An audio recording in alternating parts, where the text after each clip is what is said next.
अस्सलाम वालेकुम, मैं हूं शकील अनवर कमाल और हाजिर खिदमत हूं आपके सामने शब्बर जैदी साहब के जो मार्कतुल आरा इंटरव्यू का पोस्टमार्टम करते हैं और उसको एनालाइज करते हैं कि पाकिस्तान की जो माशी मुश्किलात हैं उसमें जो वो सेक्टर जो कि पाकिस्तान में टैक्स नहीं देते, जिसमें एग्रीकल्चरल है, टोबैको सेक्टर है, रियल स्टेट है, रिटेलर्स हैं, और ये टैक्स कोई लाखों करोड़ों या चंद अरब का टैक्स नहीं है, यह हज़ारों अरब रुपए का टैक्स कलेक्शन है जो कि इस मुल्क में नहीं हो पाता, जिसकी वजह से मुल्क आज इस नहज पे पहुंच चुका है। ये मुल्क के जो अशराफिया है वो तमाम पर्क्स एंड बेनिफिट इंजॉय करती है, तमाम मरात को इंजॉय करती है, लेकिन टैक्स नहीं देती। इस मुल्क बकौल शब्बर जैदी के माफियाज के हाथों चलाया जा रहा है। आइए मैं आपको शब्बर जैदी साहब के इंटरव्यू की समराइज करके उन तमाम फैक्ट्स एंड फिगर्स को आपके सामने रखता हूं जो कि पाकिस्तान की तबाही और परेशानी का आज बायस हैं। और मेरे साथ जुड़े रहिए और मेरे चैनल को सब्सक्राइब करना मत भूलिएगा। इस मुल्क के अंदर जो सबसे ज़्यादा टैक्स देता है और जिससे बड़ी आसानी से टैक्स कलेक्ट भी हो जाता है वो है सैलरीड क्लास। 264 अरब रुपए 265 बिलियन रुपीस टैक्स कलेक्शन हुई है सिर्फ सैलरीड क्लास से, जो तनख्वाहदार तबका है, जिसकी तनख्वाह उसकी जेब में आने से पहले उसका टैक्स कट जाता है। और हुकूमत ने इस बरस भी, जैसे बजट के बाद मिनी बजट में भी इसहाक डार साहब ने सैलरीड क्लास के ऊपर टैक्सेस का बोझ मजीद बढ़ा दिया है। तो सैलरीड क्लास पूरे पाकिस्तान की जो रिटेल सेक्टर है और जो एक्सपोर्टर है उससे 200% जायद टैक्स अदा करता है। अब मैं आपको बताता हूं कि रिटेल सेक्टर कितना टैक्स देता है। तो जनाब, रिटेल सेक्टर सिर्फ 15.6 बिलियन रुपीस सालाना टैक्स देता है, जो कि 19% ऑफ द जीडीपी में कंट्रीब्यूशन है रिटेल सेक्टर का, और वो सिर्फ और सिर्फ 15 साढ़े 15 अरब रुपए टैक्स देता है। और एक्सपोर्टर्स, जो हमारी पाकिस्तान की एक्सपोर्ट है, वो पिछले बरस 27 अरब डॉलर के करीब एक्सपोर्टर्स ने माल एक्सपोर्ट किया और उस पे फ़कत 74 अरब रुपए टैक्स दिया गया।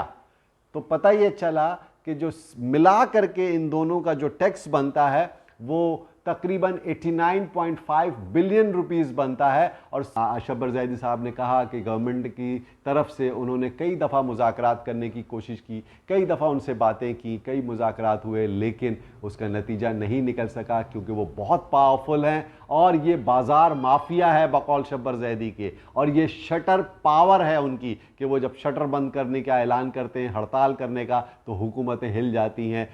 इस हवाले से एक बड़ी इंटरेस्टिंग बात जो है वो मैं आपके गोशगुजार करना चाहता हूं, और वो ये है कि कराची का जो लियाकताबाद मार्केट है, जिसे लालूखेत हम कहते हैं, वो लियाकताबाद मार्केट जो है उसका टैक्स कलेक्शन पूरे लाहौर की मार्केटों के टैक्स कलेक्शन से ज़्यादा है। तो इससे एक और इंटरेस्टिंग इन्वेस्टिगेशन पता ये चली कि पाकिस्तान के अंदर जो शहरों शहरों टैक्स का जो तकाबली जायज़ा हमने लिया, तो पता चला कि अगर पिशावर से फ़र्ज़ कर लीजिए 10 रुपये टैक्स जमा होता है तो लाहौर से 20 रुपये जमा होता है और कराची से 50 रुपये टैक्स जमा होता है। तो सिर्फ लालूखेत जो है वो लाहौर से ज़्यादा टैक्स देता है।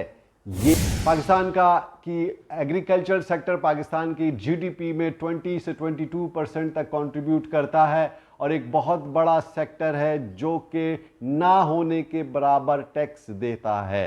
बढ़ाना होगा। अगर इस टैक्स रेट को नहीं बढ़ाया गया, ये बड़ी बड़ी गाड़ियां, ये बड़ी बड़ी बंगले, ये बड़ी बड़ी प्रॉपर्टियां लेकर के एग्रीकल्चरिस्ट, जागीरदार, वडेरा और ज़मींदार बैठे हुए हैं और वो मज़े से अपनी इनकम को एग्रीकल्चर में डिक्लेयर करके बताते हैं कि हमारे पास तो एग्रीकल्चर इनकम है और उसके ऊपर टैक्स नहीं है। सूरत हाल में आपको मैं बताऊं कि शब्बर जैदी ने एक और भी इम्पॉर्टेंट बात की, मज़े की बात ये बताई कि सिंध, जो कि पाकिस्तान का दूसरा बड़ा सूबा है, वहाँ पर tax, agriculture tax collection department ही नहीं है, क्योंकि शब्बर जैदी साहब ने यह हाईलाइट किया कि सियासी हुकूमतों ने कभी कोई इंटरेस्ट नहीं लिया एग्रीकल्चरल सेक्टर से टैक्स कलेक्शन में, और उसकी वजह क्या है आप बखूबी वाकिफ़ हैं। एक बहुत अहम सेक्टर है पाकिस्तान का real estate sector. Construction sector, properties के ऊपर टैक्स का जो रेशो है पाकिस्तान में वो अजीबोगरीब सा है। एफबीआर के मुताबिक अगर एक प्रॉपर्टी की वैल्यू 10 रुपये है लेकिन उसकी एक्चुअल मार्केट जो वैल्यू है वो 20 रुपये होती है और टैक्स जो है वो हम एफबीआर रेट के ऊपर ले रहे हैं। तो पाकिस्तान के अंदर जो एक ज्वेलरी की भी मार्केट है, ज्वेलरी के बारे में और गोल्ड बाज़ार के बारे में भी उन्होंने बड़ी बात की, क्योंकि ज्वेलरी की और गोल्ड की जो कंजम्पशन है पाकिस्तान में वो तकरीबन 4.5 टन सालाना है और 1 तोला सोना भी इंपोर्ट नहीं होता जी, सब का सब स्मगल्ड होता है। तो जनाब ये बताइए कि इतनी बड़ी इकॉनमी स्मगल गुड के ऊपर चल रही है जिस पर कोई टैक्स नहीं है, तो आप कैसे ज्वेलर के ऊपर भी टैक्स लगा सकते हैं? क्योंकि उसने जितना गोल्ड ख़रीदा है वो स्मगल्ड ख़रीदा है, उसकी कोई इनवाइस ही नहीं है उसके पास। हम ये स्मगलिंग को नहीं रोक पाए और गोल्ड की इंपोर्ट नहीं अलाउ की हमने, तो टैक्स कहाँ से कलेक्शन होगी? इंडिया भी इसी सूरत हाल से गुजर रहा था, 8.5 टन के करीब उसकी कंजम्पशन है सालाना और वहाँ भी स्मगलिंग होती थी और बड़े बड़े टाइकॉन वहाँ पर गोल्ड स्मगल करते थे। लेकिन मनमोहन सिंह की हुकूमत ने उस इंपोर्ट को अलाउ किया और आज उनके यहाँ स्मगलिंग कम हो गई है और गोल्ड की इंपोर्ट्स की इनवाइसेस के ऊपर गवर्नमेंट को एक अच्छा टैक्स भी मिलता है। पाकिस्तान के टैक्स सिस्टम में ऐसे होल्स हैं जिनको रिपेयर करना मुश्किल नहीं, नामुमकिन नज़र आता है। पाकिस्तान के टोबैको सेक्टर के बारे में उन्होंने बड़ी होशरुबा इंकशाफात किए और ये जितनी केपीके में और फाटा में टोबैको की इंडस्ट्रीज़ लगी हुई हैं, इसमें से कोई टैक्स नहीं देता। कुछ तो टैक्स एग्जेम्पशंस तो हैं फाटा के अंदर, लेकिन ज़्यादा से ज़्यादा जो सिगरेट बन रही है वो सब जाली बन रही है। तो पाकिस्तान के अंदर सिगरेट 30% से ज़्यादा जाली दस्तयाब है जो कि फाटा में और केपीके की फैक्ट्री में बनाई जाती है। और वो जो फॉर्मली जो लोग सिगरेट बना रहे हैं, चाहे वो पाकिस्तान टोबैको है, लेक्सन टोबैको है या दीगर टोबैको कंपनीज़ हैं जो कि फॉर्मल सेक्टर के अंदर काम कर रही हैं, वो 75% टैक्स दे रही होती हैं।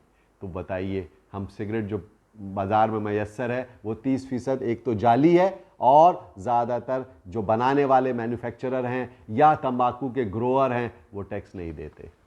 इसी के साथ साथ उन्होंने स्टील री रोलिंग मिल्स के बारे में बताया कि फाटा के इलाके में और केपीके में ख़ास तौर पर उन्होंने जो सरिये की फैक्ट्रियां हैं वहाँ पर भी टैक्स ना देने का रिवाज है। उनको 2 तरह से फ़ायदा होता है। वो पूरी इकनॉमिक्स बड़ी ही इंटरेस्टिंग है केपीके की, वहाँ के बिल अदा करने का रुझान नहीं है और ना ही वो कोई सेल्स टैक्स देते हैं। तो जाहिर है उनके जो प्रॉफिट मार्जिन्स हैं वो बहुत ह्यूज हो जाते हैं। और आज उन्होंने पाकिस्तान को आईएमएफ के लोन मिलने के बाद जो बताया, वो कहते हैं कि दिसंबर तक तो हम सेफ हैं, लेकिन मार्च 2024 में हमारे साथ जब आईएमएफ लॉन्ग टर्म एग्रीमेंट के ऊपर बैठेगा तो उस वक्त ये मसला डिस्कस होगा कि डिफ़ॉल्ट और नॉन डिफ़ॉल्ट वाला। तो पाकिस्तान की बैलेंस शीट को कोई नहीं पढ़ता। पाकिस्तान की बैलेंस शीट खसारे की बैलेंस शीट है। इस खसारे को कम करने के लिए किसी पार्टी का एजेंडे में नहीं है। कोई पार्टी अपना मैनिफेस्टो में पाकिस्तान की बैलेंस शीट को डिस्कस नहीं कर रहा। हर शब्बर ज़ैदी के इस इंटरव्यू को बहुत सीरियस लिया जा रहा है। अल्लाह करे कि इस नकार खाने में इनकी आवाज़ भी सुनी जा सके। आप सबका बहुत बहुत शुक्रिया।